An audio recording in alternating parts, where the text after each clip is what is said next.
Google Présentation offre une fonctionnalité vraiment intéressante pour gérer les questions et les réponses du public. En bref, ça permet à l'enseignant ou au présentateur de prendre les questions du public au moment où il le désire, de prendre les questions les plus populaires, puis de les afficher en avant au moment opportun. Pour activer cette fonction, il faut, comme d'habitude, afficher la présentation sur un module externe. Mais il est bien important de sélectionner l'affichage présentateur. En faisant ça, sur l'écran, les gens voient la présentation telle qu'on l'a préparée, mais nous, sur notre ordinateur de présentateur, ce qu'on voit, c'est comme habituellement notre diapo et la diapo suivante, le temps, tout ça, mais il faut ouvrir aux questions des participants.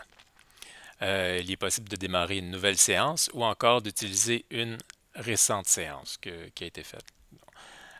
Pour démarrer une nouvelle séance, il est important de sortir quand on est dans un contexte d'éducation.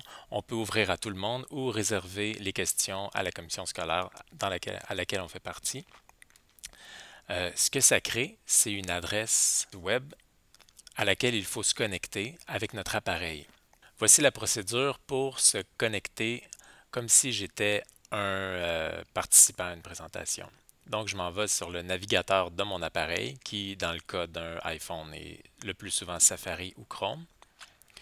Donc, sur Safari, dans la barre de recherche, j'écris l'adresse qui est présentée tout le long de la présentation, qui reste là constamment, même si le présentateur change ses diapos.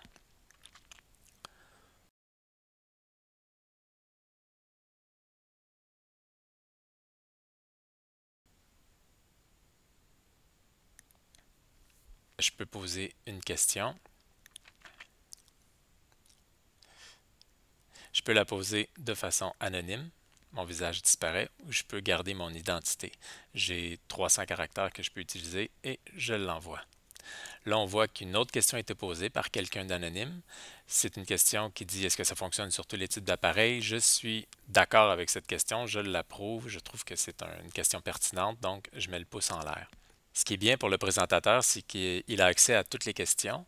Il voit le nombre de votes que chaque question a reçu et évidemment, les questions les plus populaires se retrouvent automatiquement en haut. Ensuite, ce qui est pertinent, c'est de pouvoir présenter la question. C'est pourquoi il y a le bouton présenter sous chaque question. Et ce que ça fait, c'est que ça affiche la question en gros pendant la présentation à tout moment. Donc, pas besoin d'interrompre la présentation à chaque fois. On peut le faire au bon moment et ensuite répondre aux questions qui ont été les plus appréciées de l'audience.